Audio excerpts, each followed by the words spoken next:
کہ یہ رسول اللہ صلی اللہ علیہ وسلم کی نہیں ہے، حضور کی طرف منسوب کی گئی باتیں ہیں، ان میں صحیح بھی ہو سکتی ہیں، غلط بھی ہو سکتی ہیں۔ جہاں تک قرآن کی تفسیر کا تعلق ہے، اس کے لیے معیار ہمارے سامنے بالکل واضح۔ ان میں سے کوئی چیز جو قرآن کی کسی تعلیم کے، اس کی روح کے، اس کے حکم کے خلاف جائے گی، ہم کہیں گے کہ نبی اکرم صلی اللہ علیہ وسلم نے ایسا نہیں فرمایا ہوگا، یہ حضور کی حدیث نہیں ہو سکتی۔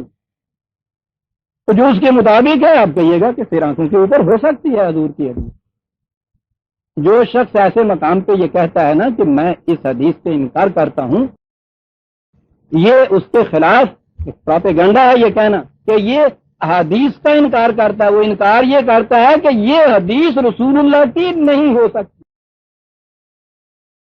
وہ حضور کی حدیث کا انکار نہیں کرتا، اس خاص حدیث کی جو نسبت کی جاتی ہے رسول اللہ کی طرف، اس سے انکار کرتا ہے۔ انکار کی بنیاد یہ ہے کہ یہ قرآن کے خلاف جاتی ہے، اس سے حضور کی سیرت کے اوپر تان پڑتا ہے، اس سے صحابہ کبار کی سیرت کے اوپر اعتراض پڑتا ہے، اس لیے یہ رسول اللہ کی نہیں ہو سکتی۔ یہ حدیث کہ قیامت میں نبی اکرم صلی اللہ علیہ وسلم یہ دیکھیں گے کہ ایک گروہ کا گروہ ہے، ان کو فرشتے جہنم کی طرف لیے جا رہے ہیں، اور آپ سر اٹھا کے دیکھیں گے تو آپ کہیں گے کہ یہ تو میرے صحابہ ہیں، یہ تو میرے صحابہ ہیں، ان کو جہنم کی طرف لیے جا رہے ہو۔ تو آواز آئے گی خدا کی طرف سے کہ جب تک تو ان میں تھا اس وقت تک تو یہ ٹھیک رہے تھے ایمان سے، تمہارے جانے کے بعد یہ مرتد ہو گئے تھے، معاذ اللہ۔ بخاری شریف کی حدیث ہے۔ میں نے ابھی عرض کیا تھا، کوئی ایسی حدیث قرآن کی تعلیم کے خلاف جائے، کوئی ایسی حدیث جس میں کسی نبی یا خود رسول اللہ صلی اللہ علیہ وسلم کی ذات اقدس پہ کوئی تان پڑتا ہو، کوئی ایسی حدیث جس پہ صحابہ کبار کی کسی سیرت کے اوپر داغ پڑتا ہو، جو مشاہدات کے خلاف ہو، جو علمی تحقیق کے خلاف ہو، فکر و تدبر کے خلاف ہو، عزیزان مان، اس کے متعلق یہ کہہ دینے سے کہ یہ رسول اللہ کی نہیں ہو سکتی، نہ زمین پھٹ جائے گی نہ آسمان گر جائے گا۔ یہ اگر معیار مقرر کسی وقت کر لیا جاتا، یہ دشواریاں جو آج آپ کو اس طرح پیش آ رہی ہیں پیش ہی نہ آتی، اور نہ ہی آپ کے ہاں پہلے تو وہ مستشرق وہاں کے جو کچھ نبی اکرم صلی اللہ علیہ وسلم صحابہ کے بار آپ کے قرآن کے خلاف لکھتے چلے جا رہے ہیں، اپنی طرف سے کچھ نہیں لکھتے، وہ آپ کی ان کتابوں کے اندر وہ موجود ہوتا ہے۔ آپ کی کیفیت یہ ہے کہ ان کے ہاں کی کوئی کتاب آئے جس میں یہ کچھ ان میں سے کچھ لکھا ہوا ہو، دعائی مچا دی جاتی ہے کہ صاحب بین کر دیجئے اس کو، پرسکرائب کر دیجئے اس کو، جلا دیجئے اس کو۔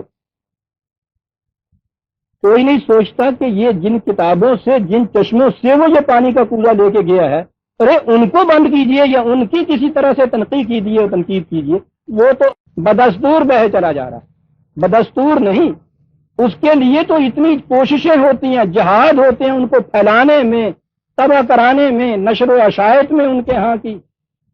اور جو ان میں سے دو چار باتیں اپنی کتاب میں لکھ دیتا ہے تو دعائی مچا دی جاتی ہے۔ ایک دفعہ میرے پاس بھی ایک کتاب ایسی آئی تھی، ولایت کی، یہ ایک مستشرق کی لکھی ہوئی سیرت کے متعلق، اس میں یہ چیزیں تھیں۔ مجھ سے پوچھا گیا تھا کہ تمہارا کیا خیال ہے، اس کتاب کو بین کرنا چاہیے؟ تو میں نے اس کے اوپر انہیں لکھ کے بھیجا تھا کہ یقیناً اس کو بین کرنا چاہیے، اس میں اس قسم کا مواد ہے، لیکن بین کرتے وقت آپ یہ لکھا کرتے ہیں کہ یہ کتاب بھی بین کی جاتی ہے۔ کسی کتاب میں جو اس میں لکھا ہے، اگر کسی کتاب میں اس کا کوئی اقتباس ہوگا وہ بھی بین ہوگی، اس کا ترجمہ کہیں کیا ہوگا وہ بھی بین ہوگی، اس کو آگے اس طرح سے کوٹ کرنا، اس کا اقتباس دینا وہ بھی جرم ہوگا۔ میں نے کہا یہ بھی آپ جب ساتھ لکھتے ہیں تو آپ کی اطلاع کے لیے گزارش کر دوں، تو میں نے اس کے ایک ایک اقتباس کو لے کر اس کے مقابلے میں بخاری شریف کی ایک ایک حدیث نقل کر دی کہ یہ اس کا ترجمہ ہے۔ تو جب آپ نوٹیفیکیشن جاری کریں تو اس میں مبہم رکھنے کی بجائے یہ کہہ دیجئے گا کہ یہ بھی بین کی جاتی ہے اور جس کتاب سے یہ دیا گیا ہے اسے بھی بین کیا جاتا ہے۔ ان کے مڑ کے نہیں گال لائی، اگے بات آئی تو یہ کہ اس کو پھانسی پہ لٹکا دو منکر حدیث ہے۔ عزیزان من، یہ بیک گراؤنڈ، یہ پس منظر نہایت ضروری تھا اس کی وضاحت کہ کیسے معانی متعین ہوتے ہیں۔ الرجال قوامون علی النساء، شان نزول اس آیت کی یہ ہے جو بیان کی گئی ہے۔ اب آپ نے سمجھ لیا نا کہ کیسے معنی متعین ہوتے ہیں۔ یہ احادیث میں یہ چیزیں موجود ہیں جو میں عرض کر رہا ہوں، تفاسیر میں یہ چیزیں موجود ہیں جو میں عرض کر رہا ہوں، طبری میں یہ موجود، طبری پر مبنی جو آگے تفاسیر چلتی ہیں ان میں موجود ہے۔ شان نزول یہ لکھیا کہ ایک عورت نے نبی اکرم صلی اللہ علیہ وسلم سے آ کر شکایت کی کہ اس کا خاوند جو ہے اس نے اس کو مارا ہے۔ آپ نے اسے حکم دیا کہ اس کو کوئی حق نہیں ہے پہنچتا، تم اس کا بدلہ لے سکتی ہو۔ یوں ہی آپ نے یہ فرمایا تو آیت نازل ہو گئی، الرجال قوامون علی النساء، کچھ نہیں تم کہہ سکتے۔ آپ نے دیکھا معنی کیسے متعین ہوتی۔ دوسری جگہ لکھا ہے اس کی شان نزول میں بھی کئی روایتیں ہوتی ہیں۔ اس میں یہ لکھا ہے کہ نبی اکرم صلی اللہ علیہ وسلم نے خود ہی یہ مردوں سے کہا کہ عورتوں کو مارا نہ کر، نہایت بری بات ہے یہ بات۔ اس کے بعد حضرت عمر رضی اللہ تعالیٰ عنہ حضور کے پاس آئے۔ معاف رکھیے گا اگر میں یہ عرض کروں کہ وہ حضرت عمر کی کچھ ایسی سیرت بتائی ہوئی ہے کہ عام طور پہ رسول اللہ صلی اللہ علیہ وسلم کوئی حکم دیتے ہیں، کچھ ایسا کرتے ہیں تو وہ ہاتھ میں اپنا کوڑے لیے ہوئے جٹ آ جاتے ہیں، صاحب آپ نے یہ کیا کہہ دیا تھا، معاذ اللہ معاذ، کیا کچھ میں عرض کروں کہ کیا کچھ نہیں۔ حضرت عمر آپ کے پاس آئے اور انہوں نے آن کے کہا کہ آپ نے یہ کیا کہہ دیا عورتوں کو، وہ دلیر ہو گئی ہیں مردوں کے اوپر۔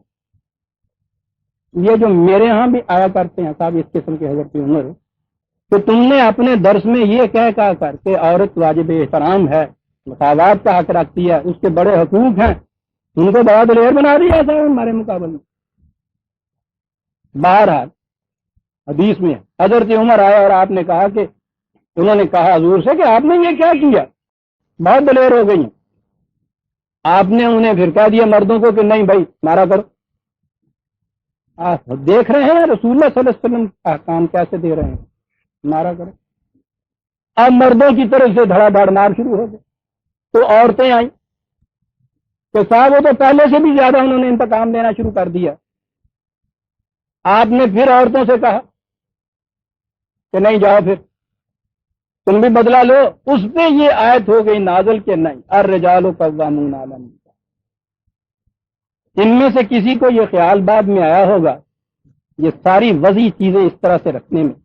اور آپ سوچ سکتے ہیں کہ 30ویں صدی وہ ہے جو ملوکیت کی شدت آپ کے یہاں بنو عباس کا زمانہ ہے، اور اس دور کے اندر عورتیں بیچاری تو یہ تھیں، عوام کے ساتھ جو کچھ ہوتا تھا پوچھے تاریخ سے۔ استبداد ملوکیت کے اندر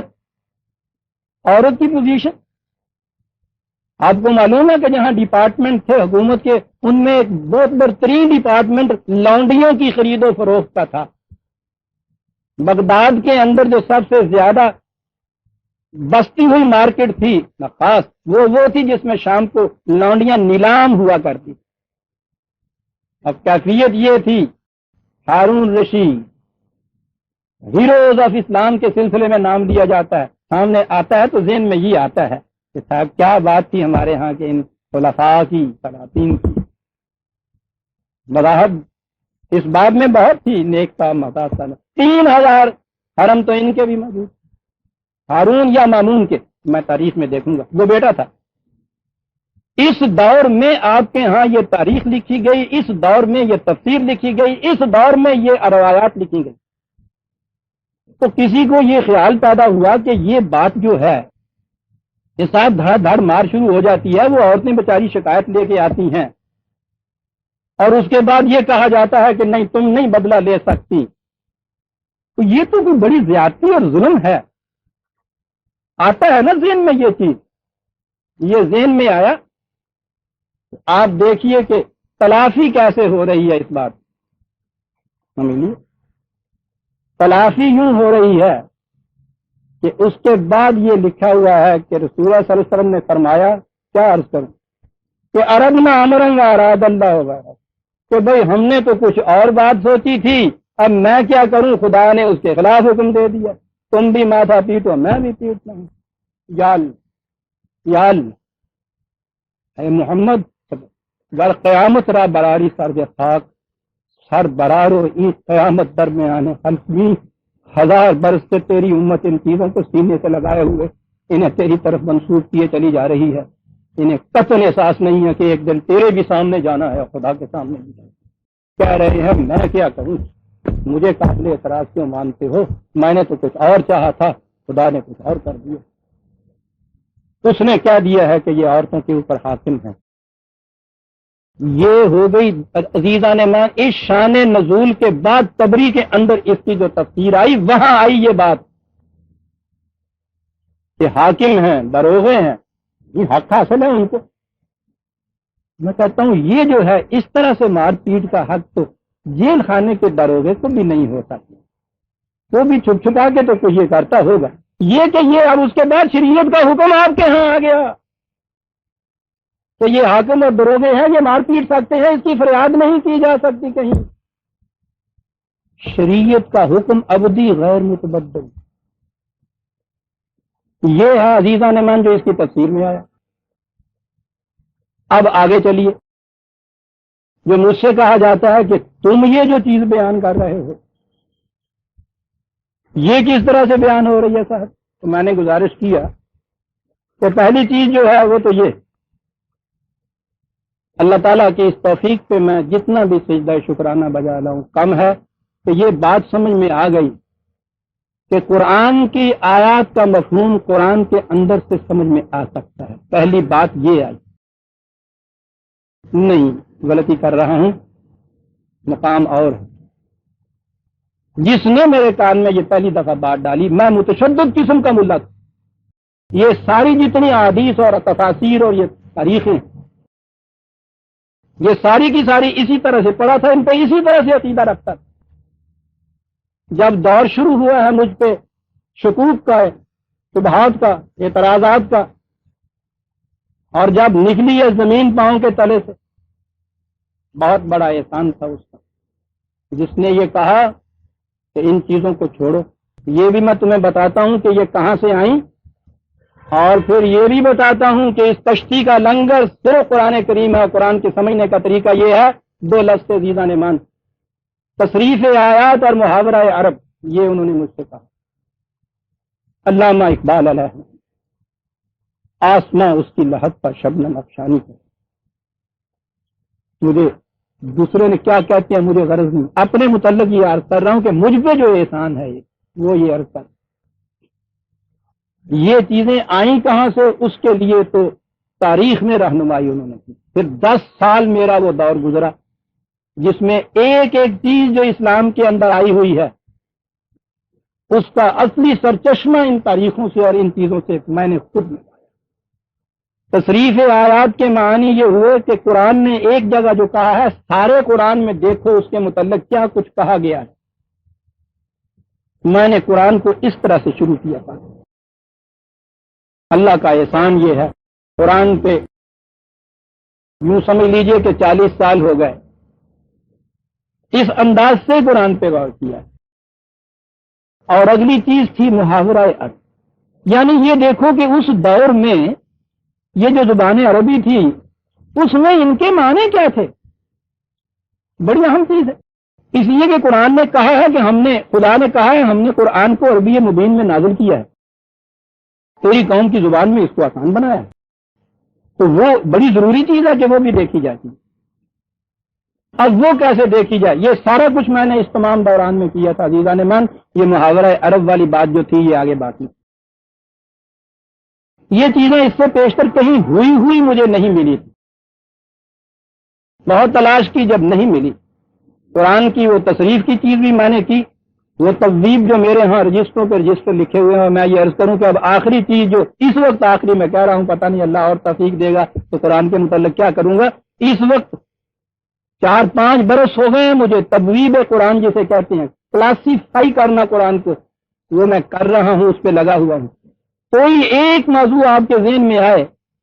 سارے قرآن کی تعلیم اس کے نیچے آپ کو مربوط شکل میں مل جائے،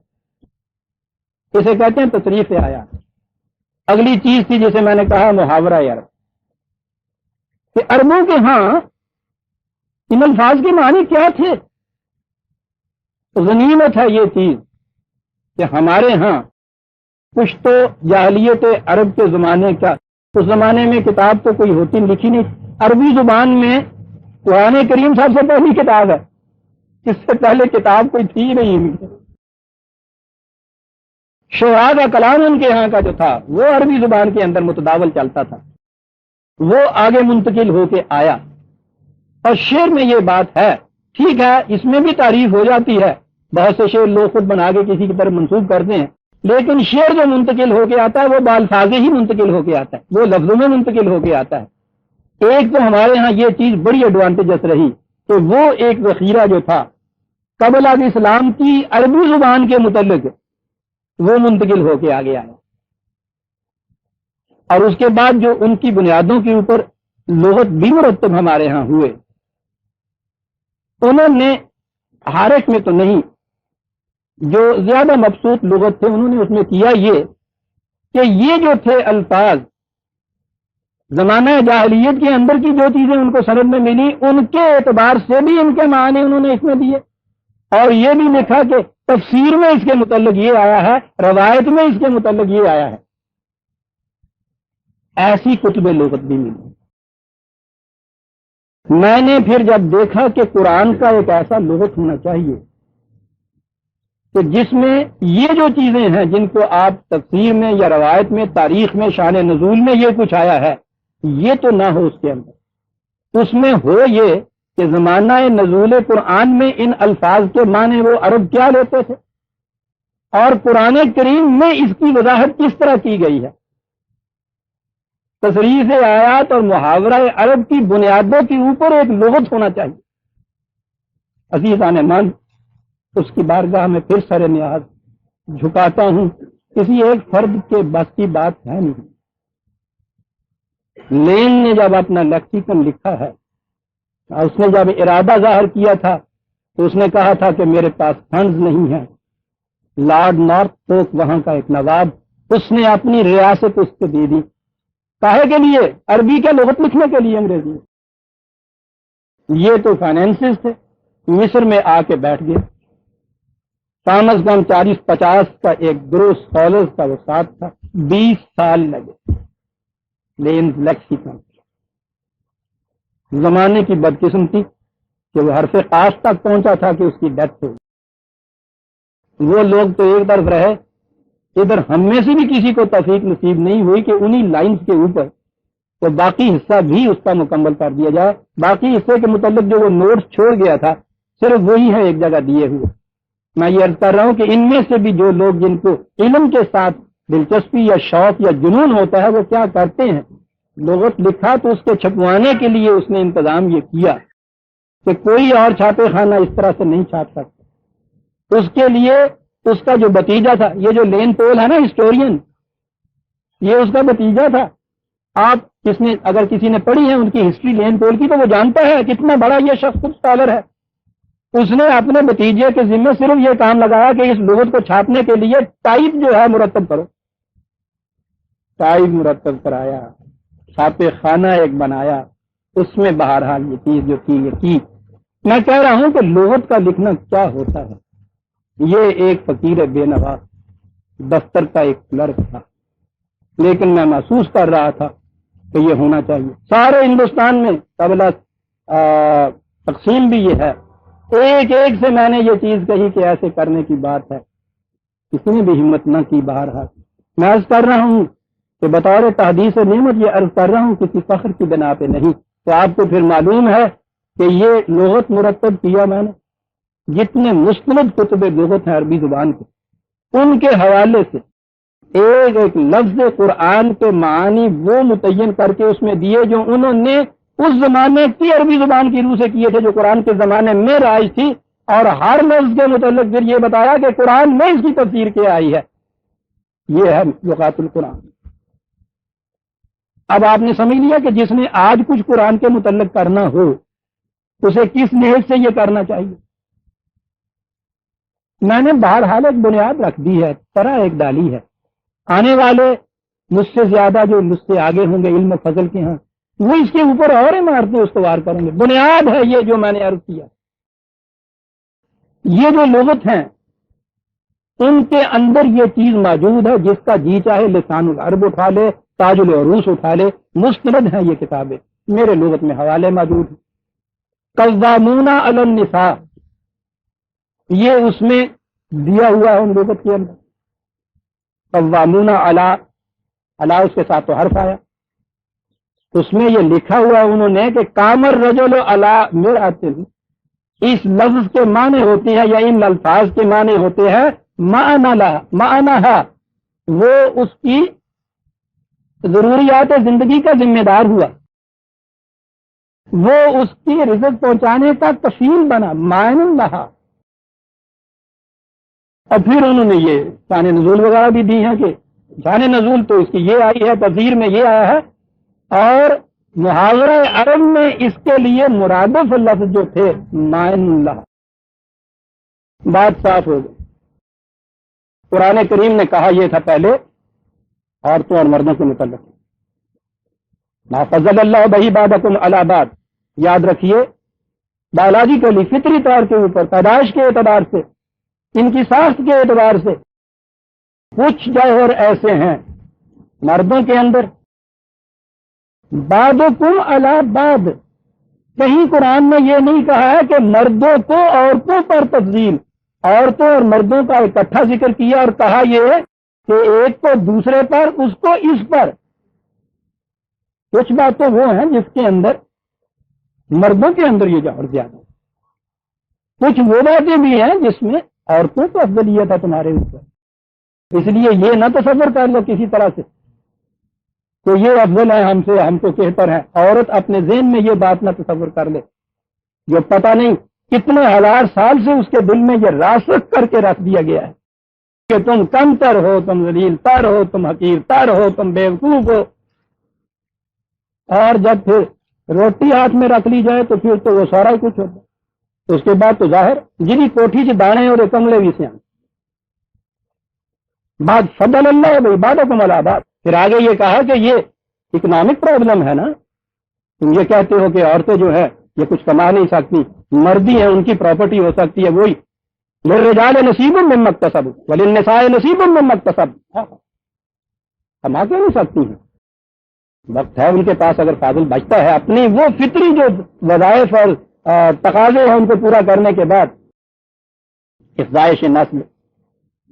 تربیت ان کی، پرورش ان کی، وقت ہے ٹھیک ہے اقتصاد کر سکتی ہیں، وہ اپنے اقتصاد کی آپ مالک ہیں، تم نہیں ان کے زبردستی مالک بن سکتے. اور اس کے آگے یہ ہے کہ یہی جو چیز ہم نے کہی ہے بما فضل اللہ بعضهم علی بعض، یہ تقسیم ہے، کچھ جوہر ان میں ہے کچھ جوہر ان میں ہے. گھر کی زندگی کے اندر تقسیم کار ہوگی. عورت اپنے فرائض کو سر انجام دے گی تو اس کا بہت سا وقت اس کے اندر صرف ہو جائے گا، اور وہ فرائض ہیں جو تم چاہو بھی تو سر انجام نہیں دے سکتے. اس لیے اس کے شکر گزار بنو. وہ چاہے تو تمہارے فرائض کو سر انجام تو دے سکتی،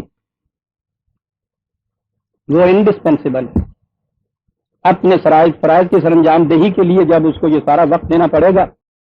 تو سوال یہ ہے کہ گھر کی زندگی میں تقسیم کار کیا ہو. تقسیم کار یہ ہو کہ الرجال قوامون علی النساء، ان کی ضروریات زندگی کی کفالت مردوں کے ذمہ ہوگی تاکہ وہ فارغ ہو جائیں، مطمئن ہو جائیں اپنے ان فرائض کی سر انجام دہی کے لیے.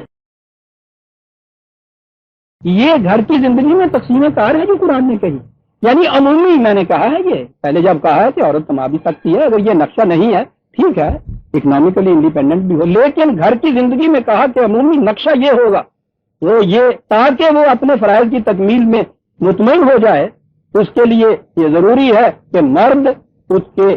ضروریات زندگی کے کفیل ہو جائیں بما انفقوا من اموالہم، اور اس کے لیے بہرحال جو وہ کچھ کما کے لاتے ہیں ان کو صرف کرنا پڑے گا.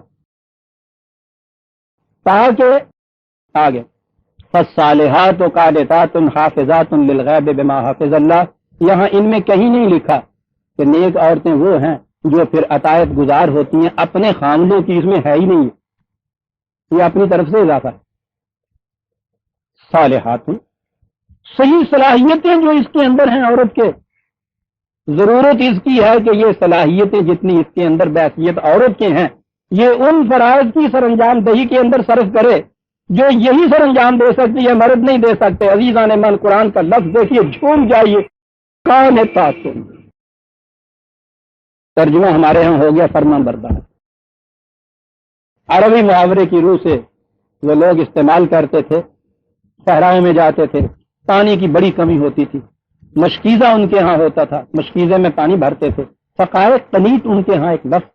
ایسا مشکیزہ پانی بھرنے کے بعد اس طرح سے اس کو بند کیا جائے کہ راستے میں جہاں ضرورت نہیں ہے وہاں تو ایک قطرہ اس میں سے نہ ٹپکے، اور جہاں اس کی ضرورت ہے وہ اس میں، جہاں اس کی ضرورت ہے وہ وہاں منہ کھول دو اس کا، نہ ایسا ہو کہ راستے میں ٹپکاتا چلا جائے۔ لفظ پہ غور کیجیے گا کیا لفظ لے آیا یہاں قرآن، نہ ایسا ہی ہے کہ پیاس لگی ہوئی ہے منہ کھلو، جہاں ضرورت نہیں ہے وہاں محفوظ رکھے، جہاں ضرورت ہے صحابہ کرم بن کے سامنے کانت آدمی۔ ہمارے ہاں ایک تو یہ صالحہ کا لفظ جو ہے، میں نے عرض کیا عزیزان ایمان، ان تصورات کو ریکنسٹرکٹ کرنا پڑے گا آپ کو، قرآن کے تصورات کو ترجموں کی روح سے نہیں لینا ہوگا، آپ متداول معانی کی روح سے نہیں لینا ہوگا، ریکنسٹرکٹ کریں گے۔ یہ صلاحیت تو آپ بولتے ہیں، اور جب عمل صالحہ آتا ہے تو ذہن میں کچھ اور نقشہ آ جاتا ہے، تو ایک خاص ٹائپ بن گیا نا آپ کے یہاں صالح۔ میں اس دور کی بات نہیں کرتا جو اس سے ذرا پہلے صالح ہوئے، صلاحیت بخش کیوں نہیں اس سے من، صلاحیتیں اس کی، صلاحیتیں تو ہر ایک کے اندر ہوتی ہیں، کافر و مومن کے اندر بھی ہوتی ہیں، آگے ان کا مصرف ہے کانتات۔ عورت کی صلاحیتیں جہاں ان کے صرف کرنے کی ضرورت ہے صرف وہاں صرف کرے، اور جہاں ضرورت نہیں ہے حافظات للغیب بما حفظ اللہ، خدا نے ان کے تحفظ کا انتظام کر دیا ہے، یہ کہہ کے کہ وہ الرجال قوامون علی النساء، ضروریات زندگی وہ تمہیں بام پہنچائیں گے، تمہارے انٹرسٹ جو ہے سیف گارڈ ہوگا۔ جب یہ کچھ بھی ہم نے کر دیا، تمہارے اندر خاص صلاحیتیں دی ہیں فطرت میں، پیدائش میں، وہ خاص فرائض کی سر انجام دہی کے لیے ہیں، لہذا ان کی محافظت کرو، کیونکہ تمہاری حفاظت کا سامان بہم پہنچا دیا اس تقسیم کار کی روح سے خدا نے، اور اس لیے تمہیں چاہیے کانتات ہونا، وہاں صرف کرو ان چیزوں کو۔ آپ دیکھ رہے ہیں قرآن کیا کہتا چلا جاتا ہے، یہ کہہ کے کہ بما حفظ اللہ کے دیکھ لیجیے صلاحیتیں وہ ہیں جو تمہاری جگہ کوئی دوسرا نہیں سر انجام دے سکتا، اپوزٹ گروپ جو ہے وہ نہیں اس کو سر انجام دے سکتا، تمہیں نہیں دینا۔ افزائش نسل انسانی نہایت ضروری ہے، بچوں کی تربیت نہایت ضروری ہے کہ امت امت سے بنتی ہے، تم نے آنے والی امتوں کو قوموں کو متشکل کرنا ہے، تم میں یہ صلاحیتیں دی گئی، اس کا کام تو صرف باہر جا کے کمانا ہے۔ یہ سارے فرائض سر انجام دینے ہیں، کہا یہ ہم نے انتظام کر دیا، اور اس کے بعد ہے واللاتی تخافون نشوزہن، اور اس کے بعد بھی اگر کوئی اس طرح سے یہ سرکشیاں اختیار کرنے کی موومنٹ تم میں یہ جاری ہو جائے کہ نہیں صاحب یہ بات غلط ہے، ہم مردوں کے کام کریں گے، تم مردوں کے کام کرو گی، تمہارا کام کون کرے گا؟ فطرت کے پروگرام کی روح سے یہ ہے واللاتی تخافون نشوزہن، یہ سے کہا کہ جس عورت سے تمہیں سرکشی کا تخافون یعنی اختیار نہیں کی، اس میں تمہیں ذرا اس کا احساس ہوا ہے، ڈر ہوا کہ ہاں کچھ آتے ہوئے ایسے نظر آتے ہیں، دے پھینٹا، یہ چیز ہو رہی ہے عزیزان من فطرت کی تقسیم کار کی، اور اس کے بعد یہ معاشرے سے حکم دیا جا رہا ہے، یہ میاں بیوی کا ذکر نہیں ہے، الرجال اور النساء کا ذکر ہو رہا ہے، مردوں اور عورتوں کا ذکر ہو رہا ہے، ایک تقسیم کار کا ذکر ہے، ایک معاشرے کی تشکیل ہو رہی ہے۔ تو اس کے باوجود اگر کسی پہ یہ کہتی ہے تو بغیر کسی قسم کے عذر کے اگر یہ چیز کبھی پیدا ہو، یہ وہ آیا ترجمہ، وہ آیا اس کی تفسیر وَلَا تَتَمَنَّوْا مَا فَضَّلَ اللَّهُ بِهِ بَعْضَكُمْ، جو دوسرے کے جوہر ہیں ہم خواہ ان کی ایک تمنا اور ان کی ہوس نہ دل کے اندر لے آیا کرو، فرائض فطرت کے سر انجام دیا کرو، اگر تمہیں یہ محسوس ہو کہ یہ چیز کچھ اس قسم کی چلی جا رہی ہے، ایک سرکشی کی موومنٹ اس قسم کی، رجحان اس طرح سے آ رہا ہے، دیکھ رہے ہیں یورپ کے اندر جو کچھ ہو رہا ہے، فائزوہن، معاشرے کو حکم دیا جا رہا ہے، ایک خامن کو نہیں کہ وہ عورت کے ساتھ، بیوی کے ساتھ یہ کچھ کرے، عورتوں کے متعلق یہ حکم ہے، معاشرے سے کہا جائے، تخافون معاشرے سے کہا ہوا ہے، سمجھاؤ بجھاؤ، درائل سے بجھاؤ۔ یہ چیز نہیں ہے تو واجروہن فی المضاجع، یہی نہیں ہے کہ ان کو ان کی خوابگاہوں کے اندر الگ چھوڑ دو، وہ تو خامن ساتھ لائیں گے تو پھر یہ چیز ہوگی نا کہ ان سے اس قسم کا قطع تعلق کر لو جنسی بھی، یہ چیز جو ہے محبوس کر دینے کی بات، جسے ڈیٹین کرنے کی بات قرآن نے پہلے بھی تو کہا ہے نا کہ جن سے تمہیں یہ خطرہ ہو کسی قسم کی کہ وہ کچھ بے حیائی کی کوئی بات نہ ہو جائے، ان کو گھروں میں روک لیا کرو۔ یہ اگلا سٹیپ یہ ہے جو معاشرہ بھی اس کے لیے مناسب سمجھے، اور کہا کہ اگر یہ بات بھی نہ ہو اور یہ چیز پھر چڑھتی بھی جائے، معاشرے کو، عدالت کو، حکومت کو یہ کہا گیا ہے کہ پھر تم بدنی سزا بھی دے سکتی ہو، وَاضْرِبُوهُنَّ، یہ ہے فَإِنْ أَطَاعْنَكُمْ، اطعنکم کس کے لیے؟ قانون کا تو ذکر ہی کہیں نہیں آ رہا۔ جب وہ اس کے اوپر آمادہ ہو جائیں کہ نہیں ٹھیک ہے اس کے لیے آ جائیں، فلا تبغوا علیہن سبیلا، خام خواہ کے لیے میں اس لیے کہ وہ عورتیں ہیں اس لیے نہ ان کے اوپر بچا، پھر قطعاً تم نہیں ہاتھ اٹھا سکتے۔ ان اللہ کان علیا قدیرا، خدا کے قوانین یاد رکھو، غالب ہیں، وہ بالادست ہیں، وہ اس نظام کو قائم رکھنا چاہتے ہیں، اس کی شکل یہ ہے۔ عزیزان مان، یہ ہے میری بصیرت کے مطابق قرآن کریم کی اس آیہ جلیلہ کا مفہوم، یہ ہے ان کے الفاظ کے یہ معانی جس کا جی چاہے جا کے خود لغت میں اٹھا کے دیکھ لیں۔ اور سوال اب یہ ہوگا کہ ان لغت کے اندر جب یہ معنی دیے ہوئے ہیں کہ یہ ہے لسان عربی کی روح سے اور یہ وہ معنی ہے جو کسی روایت کی روح سے، کسی شان نزول کی روح سے ہے، تو میں اس کو میں نے کیوں ترجیح دی، میں کیوں اس کو ترجیح دیتا ہوں؟ میں نے عرض کیا ہے کہ دوسری بنیادی شرط یہ ہے کہ مفہوم وہ ہوگا درست جو قرآن کے دوسری تعلیم آیات کے اور روح کے مطابق ہوگا، کیونکہ قرآن نے کہا ہے کہ میرے خدا کی طرف سے ہونے کی دلیل یہ ہے کہ اس میں کوئی اختلافی بات نہیں ہے۔ قرآن میں یہی نہیں کہ دو اختلافی حکم نہیں ہے، قرآن کے اندر کوئی تعلیم کی چیز بھی ایسی نہیں ہے کہ ایک جگہ تو ایک قسم کی ذہنیت کو پیدا کر رہا ہو، دوسری طرف کچھ اس قسم کی تعلیم دے کہ اس کے خلاف ایک ذہنیت پیدا ہو رہی ہو۔ قرآن یہ بھی کبھی نہیں کرے گا۔ اس لیے قرآن کی ان چیزوں پہ کھڑے ہو کے پہلے یہ دیکھیے، اور جب آپ یہ دیکھیں گے کہ قرآن کریم نے کہا ہے کہ میاں اور بیوی کا رشتہ باہمی پسندیدگی ناتاب لکم والدہ، ذرا سی بھی کراہت اگر ہوتی ہے، لا الہ لکم ان ترثوا نے کہا کر، تو وہ حلال نہیں رہ جاتی وہ عورت۔ باہمی رشتہ ازدواج کا ہے، رفاقت کا ہے، اور اس کا نتیجہ مودت ہے، سکینت ہے، رحمت ہے۔ جب قرآن یہ چیز کہتا ہے، پھر وہ قانون کہتا ہے کہ ان کے حقوق اور ذمہ داریاں مساوی ہیں۔ اس ساری تعلیم کو سامنے رکھیے، ان الفاظ کے معنی کتب میں یہ دیکھیے کہ عربی، لسان عربی کی روح سے یہ معنی اس زمانے میں متداول تھے، وہ عرب استعمال کرتے تھے اس لفظ کو، ان دو لفظوں کو ان معنوں میں۔ اور اس کے بعد یہ وہ تفاسیر یا روایات جو منسوب کی جاتی ہیں، کیونکہ یہ روایات جو ہے قرآن کریم کی تعلیم کے خلاف جاتی ہیں، اس لیے اس نگاہ سے قرآن کو جو غور کرنے والا ہے وہ کہے گا کہ یہ رسول اللہ صلی اللہ علیہ وسلم کی نہیں ہو سکتی۔ یہ بھی تو حضور کی حدیث بتاتے ہیں کہ وہ اونٹ میں ہادج میں چلے آ رہی تھی تو وہ ذرا تیز چلانا شروع کیا تو آپ نے کہا تھا کہ آہستہ چلاؤ، اس میں آپ دین